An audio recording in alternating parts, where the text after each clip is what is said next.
Katulad po ng sinabi ng aming Senator Judge 10,000 hours Pampilo Lacson, napakaliwanag po ng sinabi niya.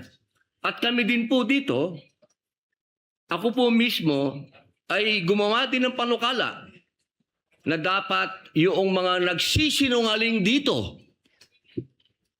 yung mga paiba-iba ng testimony na nagiging aming mga witness, ay dagdagan dapat ang sintensya ng perjury.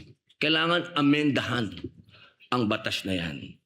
Ngayon, bilang pakiusap po sa inyo, sa prosecution, pwede po ba na sana ay maiwasan natin ang pagbibigay ng witness na may kasong perjury?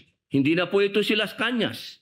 Ang sinasabi ko po ay yung dalawang mahal nating witness, si Attorney Jeremy Lotok at si NBI Agent Talilong, na sa mga oras na ito ay may kasong hinaharap na perjury.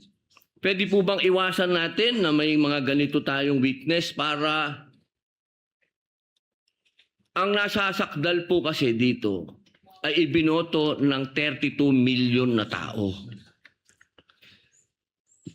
Sana po, aming mga mahal na kaibigan sa prosecution, ay isipin nating mabuti bago po tayo magbigay ng mga witness na may perjury na kaso o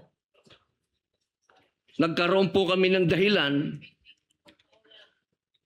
na gumawa ng amenda na itong perjury ay amendahan.